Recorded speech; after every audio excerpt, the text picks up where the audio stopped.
अल्लाह को किसने बनाया? अल्लाह को किसी ने भी नहीं बनाया। ये क्या सवाल हुआ कि क्रिएटर को अगर किसी दूसरे क्रिएटर ने बनाया हो तो उसको क्रिएटर को कहेंगे, वो खुद क्रिएशन है। तो वो खुद ब खुद आ गया कहां से?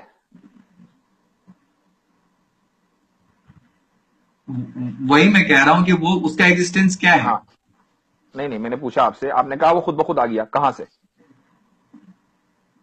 वही तो मैं आपसे सवाल कर रहा हूं कि वो जो है, अगर आप कह रहे हैं कि उसको किसी ने नहीं बनाया, तो इसका मतलब है कि वो मतलब खुद ब खुद एग्जिस्ट करता है और उसको जो है किसी को मतलब खुद ब खुद है वो। एक मिनट, ये बताइए कि आपने कंप्यूटर बनाया है ना? तो क्या कंप्यूटर के अंदर बैठे हैं आप या कंप्यूटर के बाहर बैठे हैं? बाहर बैठा हूं। अल्लाह ने टाइम बनाया है, तो वो टाइम के अंदर कैसे बैठेगा? वो टाइम के बाहर है। अल्लाह ने स्पेस बनाया है, ये जो पूरा मकान है, पूरा यूनिवर्स है, वो यूनिवर्स में क्यों बैठेगा? वो यूनिवर्स के बाहर है। तो जब वो टाइम बनाने के बाद टाइम से बाहर है, तो आप उसको ये नहीं कह सकते कि वो फला टाइम में तो था, उससे पहले नहीं था। ठीक है, जब कंप्यूटर बनाने वाला कंप्यूटर से बाहर है, तो टाइम बनाने वाला टाइम के अंदर कैसे होगा? ठीक है। तो बट उसका भी तो एक टाइम होगा ना, उसका भी तो एक स्पेस होगा जिसमें वो है।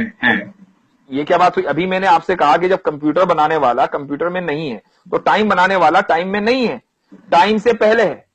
और जब उस जो टाइम, आप उसको ये नहीं कह सकते कि भाई इतने मिलियन साल पहले अल्लाह ताला था, उससे पहले नहीं था। क्योंकि जब आप कितने भी पीछे जाएंगे, आप मिलियन बिलियन ट्रिलियन जिलियन चले जाएं, वो टाइम है। उस टाइम को बनाने वाला अल्लाह है। तो जो बनाने वाला है टाइम का, वो कभी टाइम में नहीं होगा, बल्कि टाइम के बाहर होगा। और जो टाइम के बाहर होगा, आप उसको टाइम से जज नहीं कर सकते।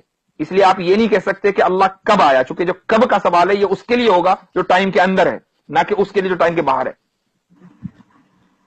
तो मतलब कुछ ऐसी चीजें हैं जो खुद मतलब हमेशा से रह सकती हैं, वो हमेशा से है, ये आपका कहने का कुछ ऐसी तात्पर्य है? चीज नहीं, सिर्फ अल्लाह। कुछ ऐसी चीज नहीं, सिर्फ अल्लाह, सिर्फ क्रिएटर। मैं अगर उसी तरीके से कहूं कि ये कायनात जो है वो हमेशा से है और इसको किसी ने नहीं बनाया, तो उसमें कितने का फर्क पड़ रहा है? नहीं, तो आप अगर ये ना कहें कि अगर या मगर, आप ये कहिए कि है हमेशा से। आप क्यों थ्योरी को लेकर चलते हैं? आप फैक्ट्स के ऊपर बात कीजिए ना।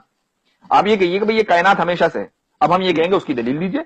जनाब, साइंस जो है वो ऐसे ही चलता है, थ्योरी पे ही चलता है। अलग अलग थ्योरी दिए जाते हैं, जिसको आप रॉन्ग प्रूव कर देते हैं उसको हटा दिए जाते हैं, और जो सही रह जाते हैं वो रह ठीक जाते है, हैं। तो आप ये कहिए कि भाई हमारी थ्योरी के एतबार से कायनात हमेशा से है। अब हम ये कहेंगे भाई आप दलील दो, तो आप दलील दीजिए। हम्म नहीं, मेरा जो है मेन पॉइंट आपको कहने का ये था कि जैसे खुदा हमेशा से हो सकता है, वैसे ही ये कायनात हमेशा से क्यों नहीं हो सकती है? क्योंकि कायनात क्रिएटर नहीं है, कायनात क्रिएशन है। आप वरना तो ये कहना पड़ेगा जिस तरीके से कंप्यूटर बनाने वाला है, इसी तरीके से जिस दिन पैदा हुआ था उस दिन कंप्यूटर भी पैदा हो गया था। उसने बड़े होकर पढ़ाई की, उसके बाद उसने वो इंजीनियर बना, यहां तक कि उसको एबिलिटी हुई कि उसने कंप्यूटर ईजाद किया। तो ऐसे ही ये है। तो अल्लाह, कायनात हमारे लिए क्रिएटर नहीं है, क्रिएशन है। उसके लिए जरूरत है कि एक टाइम से वो शुरू हो।